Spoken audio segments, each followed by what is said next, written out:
तो चलिए आगे बढ़ते हैं इस वीडियो के टॉपिक के ऊपर। इसके पहले भी कुछ वीडियोस मैं पब्लिश कर चुका हूँ। वो वीडियोस अगर अब तक आपने नहीं देखे तो आप चाहिए तो हमारे चैनल के वीडियो सेक्शन में जाकर उन वीडियोस को देख सकते हो। तो देखिए, यहाँ पर हम डिस्कशन करने वाले ट्राइडेंट लिमिटेड इस कंपनी के शेयर के बारे में। 26 रुपए के आसपास का क्लोजिंग है। एकदम हल्की सी गिरावट प्रीवियस डे ट्रेडिंग डे में इस स्टॉक में हमको देखने को मिल चुकी है।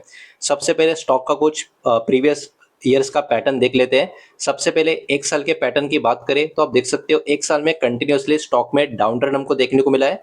52 वीक लो का जो जोन है वहां से हल्का सा ऊपर की तरफ स्टॉक अभी के टाइम ट्रेड करता हुआ हमको नजर आ रहा है। ओवरऑल अगर हम बात करें 5 साल की, 5 साल में अराउंड ओके टाइप का पैटर्न है, थोड़ा सा ही पॉजिटिव पैटर्न है। लेकिन यहाँ पर भी काफी बड़ी तेजी के बाद एक गिरावटी कंटिन्यू नजर आ रही है। अब जितना हो सकता है उतना लॉन्ग टर्म का पैटर्न अगर यहाँ पर मैं ओपन करने की कोशिश करूं तो देखिए इस पैटर्न में एक चीज आपको नजर आएगी। यहाँ पर स्टॉक में बहुत ही बड़ा मोमेंटम काफी कम टाइम में हुआ था। अब इस टाइप का मोमेंटम अगर किसी भी स्टॉक में होता है तो आप मान के चलिए अगले कुछ साल तक कुछ स्टॉक में फिर से बड़ा मोमेंटम जनरेट होने को टाइम लगेगा। क्यों? क्योंकि ये वाला जो प्राइस एक्शन होता है, इसमें क्या होता है, इसमें स्टॉक फ्यूचर जो पॉजिटिव न्यूज होती है, पॉजिटिव खबरें आ सकती है, उन सारे प्राइसेस को इस प्राइस में एडजस्ट कर लेता है और उसी की वजह से स्टॉक में फिर लॉन्ग टर्म में एक तो साइडवेज पैटर्न बनता है या फिर कंटिन्यूस करेक्शन आना स्टार्ट होता है, जो स्टॉक में अभी के टाइम होता हुआ हमको देखने को मिल भी रहा है। अब जरा आगे बढ़ते हैं और बात कर रहे थे इस कंपनी के पूरे बिजनेस के बारे में, कंपनी के क्लाइंट्स के बारे में, कंपनी के अलग अलग सेगमेंट में जो प्रेजेंस है, कंपनी का एक्सपोर्ट कितने सारे कंट्रीज में होता है, वो सब कुछ एक एक करके यहाँ पर हम देखेंगे। सबसे पहले ट्राइडेंट लिमिटेड कंपनी की बात करें, ये इंडिया की one of the leading textile manufacturing company आपको देखने को मिलेगी। और ये मेनली क्या करती है, बनाती है होम टेक्सटाइल प्रोडक्ट, जैसे कि टॉवेल्स की बात करें, बेडशीट की बात करें। इसी के साथ यान यानी धागा, पेपर और केमिकल, इन सब कैटेगरी में कंपनी का कामकाज, कंपनी का प्रेजेंस आपको देखने को मिलेगा।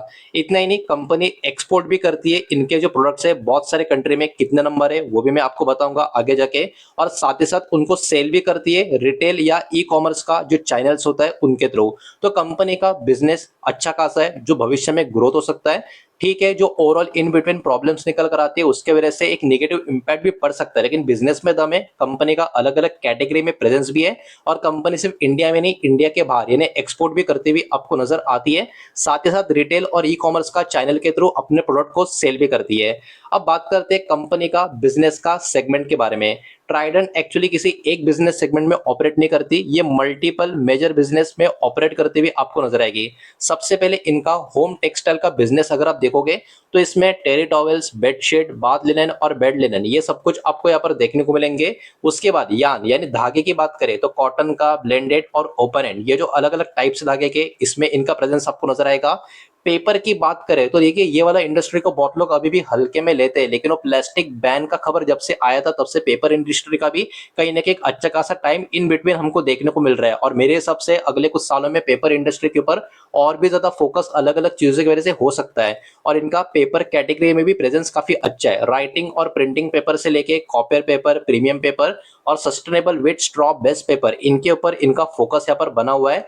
इसके साथ साथ केमिकल में भी इनका प्रेजेंस है, खास करके सल्फ्यूरिक एसिड से लेके अदर केमिकल जो मेनली इंटरनली इंडस्ट्रियल कस्टमर के लिए यहाँ पर होते हैं, उसमें इनका प्रेजेंस आपको नजर आएगा। इतना ही नहीं, एनर्जी कैटेगरी की बात करें तो कैप्टिव पावर प्लांट से लेके solar power generation, manufacturing facilities के लिए जो होता है उसमें भी इनका प्रेजेंस आपको देखने को मिलेगा। तो फ्यूचर के हिसाब से अगर हम देखें, कंपनी का जो बिजनेस का प्रेजेंस है अलग अलग कैटेगरी में, सेगमेंट में, वो अपने आप में काफी जबरदस्त यहाँ पर हमको देखने को मिल रहा है। प्रोडक्ट या फिर सर्विसेज की बात करें, इनके जो मेजर प्रोडक्ट है उसमें वही है bath towel, bedsheets, pillow cover, cotton yarn, ये सब कुछ हमको अभी के टाइम के इनके आप कह सकते हो इंपॉर्टेंट प्रोडक्ट्स आपको देखने को मिलेंगे। कंपनी इनको सेल भी करती है कंज्यूमर प्रोडक्ट्स को, इनके ओन रिटेल जो अलग अलग ब्रांड्स है उसके थ्रू, जो इनके वेबसाइट के ऊपर आप जाओगे तो वहां पर भी आपको देखने को मिल जाएगा। अब इंपॉर्टेंट सवाल ये है कि कंपनी पैसा कैसा कमाती है। तो ट्राइडेंट ये कंपनी पैसे कैसे कमाती है, तो ये सेल करते हैं होम टेक्सटाइल के प्रोडक्ट ग्लोबल रिटेलर्स को, एक्सपोर्ट करते हैं टॉवेल और जो ब्लेड लाइन होते हैं पूरे दुनिया भर में, सेल करते हैं यान टेक्सटाइल मैन्युफैक्चरर्स को, उससे इनका अर्निंग होता है। साथ ही साथ पेपर के जो प्रोडक्ट्स है ऑफिसेस को, बिजनेस को, डिस्ट्रीब्यूटर को, इंस्टीट्यूट्स को ये सेलिंग करते हैं, वहां से भी इनका कमाई होता है। और ब्रांडेड होम टेक्सटाइल प्रोडक्ट भी ये सेल करते हैं इंडिया में अलग अलग रिटेल स्टोर और ऑनलाइन प्लेटफॉर्म चैनल्स के थ्रू, इससे भी इनका अर्निंग होता हुआ आपको नजर आएगा। कौन से इंडस्ट्री में कंपनी ऑपरेट करती है, तो अभी हमने देखा था वैसे ही कुछ है। Home textile, textile manufacturing, cotton yarn, paper and packaging, chemical, renewable energy, खास करके सोलर फॉर कैपिटिव यूज के ऊपर बात हो रही है, और कंज्यूमर होम फर्निशिंग, ये कुछ इंडस्ट्रीज है, कैटेगरीज है जहां पर कंपनी ऑपरेट करती है। इनके कुछ मेजर क्लाइंट, कस्टमर या पार्टनरशिप की अगर हम बात करें तो पब्लिकली अवेलेबल इंफॉर्मेशन जो यहाँ पर है वो शो करती है ट्राइडेंट सप्लाई करती है प्रोडक्ट को। सेवलर बहुत सारे जो ग्लोबल रिटेलर्स है उसमें वॉलमार्ट, टारगेट, आइकिया, अमेजॉन, इनका नाम यहाँ पर हमको देखने को मिल रहा है। और इतना ही नहीं, कंपनी एक्सपोर्ट करती है मोर देन 100 कंट्रीज में, और इनके offices India, US, UK, Dubai, Singapore में भी आपको देखने को मिलेंगे। तो एक्सपोर्ट में भी इस कंपनी का कहीं ना कहीं दबदबा काफी अच्छा खासा हमको यहाँ पर देखने को मिल रहा है। इसी के साथ साथ इनके जो प्रोडक्ट सेल होते हैं, जो इनका ब्रांड का सब्सिडरी का यूज करके बेचते हैं, उसमें मेजर ब्रांड्स की अगर हम बात करें तो माई ट्राइडेंट का ब्रांड आपने सुना होगा, जो कंज्यूमर होम टेक्सटाइल ब्रांड आपको देखने को मिलेगा। ट्राइडेंट पेपर और ट्राइडेंट केमिकल्स, ये भी इनका ही ब्रांड आपको देखने को मिलेगा। सब्सिडरीज या इंटरनेशनल प्रेजेंस की अगर हम बात करें तो ट्राइडेंट ग्रुप एंटरप्राइजेस सिंगापुर, ये भी इन्हीं का ही आपको नाम नजर आएगा। और Trident global operations in the US, ये सब कुछ आपको सब्सिडरी है, इनका इंटरनेशनल प्रेजेंस आपको देखने को मिलेगा। तो ये कहीं ना कहीं बहुत ही अच्छा खासा आप कह सकते हो इनके प्लान्स यहाँ पर आपको देखने को मिलेंगे। इतना ही नहीं, इनका फ्यूचर ग्रोथ का थीम भी एकदम ध्यान से आप स्टडी करोगे तो ट्राइडेंट अभी के टाइम बहुत सारे लॉन्ग टर्म ग्रोथ का जो थीम है उससे कनेक्शन में आपको नजर आएगा। बिकॉज ये अपने आप को एक्सपांड कर रहे हैं, कहां पर, रूफटॉप सोलर पावर जो है मैन्युफैक्चरिंग प्लांट्स कैटेगरी में, इसमें अपने आप को एक्सपांड कर रहे हैं। मतलब रिन्यूएबल एनर्जी कैटेगरी में इनका प्रेजेंस आपको देखने को मिलेगा। सस्टेनेबिलिटी की बात करें तो लार्ज स्केल का जो वेट स्ट्रॉप बेस्ड पेपर का मैन्युफैक्चरिंग है, इसमें इनका प्रेजेंस है। Water recycling and resource efficiency initiatives में ये कंपनी काम कर रही है। ब्रांड एक्सपांशन से लेके डिजिटल एंड एआई के ऊपर कंपनी का लगातार फोकस हमको देखने को मिल रहा है। तो कंपनी का कहीं ना कहीं आने वाले सालों के लिए बहुत ही अच्छा खासा बिजनेस के ऊपर अपना ध्यान फोकस बनाकर रखने का काम कंपनी ये कर रही है। अब चलिए आगे बढ़ते हैं और भी कुछ डेटा इस कंपनी का थोड़ा बहुत देखने की समझने की कोशिश करते हैं, लेकिन उसके पहले वीडियो को लाइक कर देना, वीडियो को शेयर कर देना। पहली बार चैनल पर आ चुके हो तो चैनल को भी सब्सक्राइब जरूर कर देना।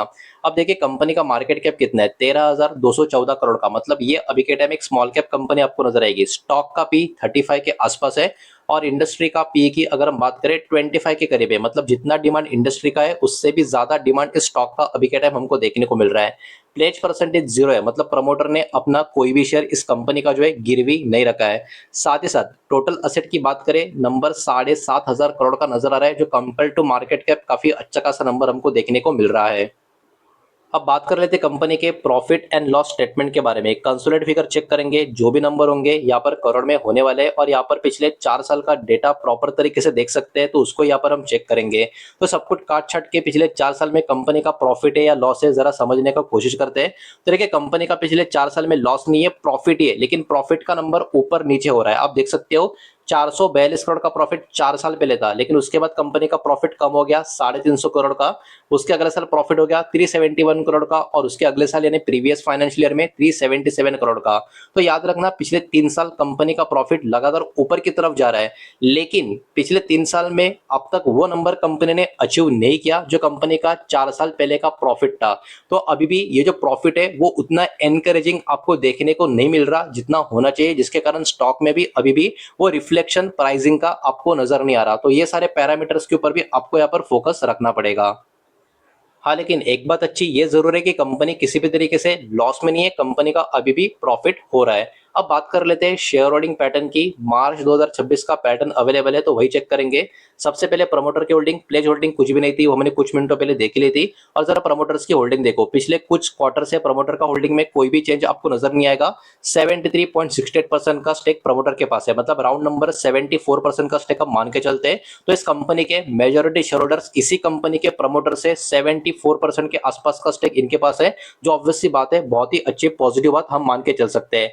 अब देखिए एफएस का स्टेक 3.07% का है, compare to previous quarter FS का स्टेक कम हो चुका है। लेकिन जिस कंपनी के प्रमोटर की होल्डिंग की 74% के करीब है, वहां पर एफएस का 3% का स्टेक भी देखा जाए तो काफी बड़ी बात है, ऊपर से स्मॉल कैप कंपनी के स्टॉक में। डीएस की होल्डिंग 0.19 थी, उसके पहले 0.15 थी, अभी 0.22% की है। कहने को तो ये कोई बहुत बड़ी होल्डिंग नहीं है, लेकिन लास्ट 3 क्वार्टर्स में डीएस को जो भी मौका मिल रहा है, डीएस अपना होल्डिंग लगातार बढ़ाने की कोशिश कर रहे हैं। और पब्लिक की होल्डिंग जो पहले पहले 23.11 थी, उसके बाद 22.96 के करीब गई, अभी फिर से हल्का सा ऊपर की तरफ आ चुकी है, लेकिन ओवरऑल राउंड नंबर के हिसाब से 23% की होल्डिंग यहाँ पर पब्लिक की हमको नजर आ रही है। तो देखिए ओवरऑल एकदम ध्यान से अगर हम यहाँ पर समझने की कोशिश करें, इस कंपनी के तीन बड़े प्लेयर्स एफएस, डीएस और प्रमोटर का मिला के 77% का होल्डिंग आपको नजर आएगा, और उसमें से भी 74% का होल्डिंग तो अकेले प्रमोटर के पास ही आपको देखने को मिल रहा है, जो किसी भी शेयर होल्डिंग पैटर्न में काफी अच्छी और पॉजिटिव बात यहाँ पर मानी जाती है। तो ओवरऑल कंपनी का बिजनेस, कंपनी का जो प्रेजेंस है अलग अलग कैटेगरी में, और कंपनी का फ्यूचर के हिसाब से दो अलग अलग थीम्स के ऊपर कंपनी का जो फोकस है वो भी काफी तगड़ा यहाँ पर नजर आ रहा है।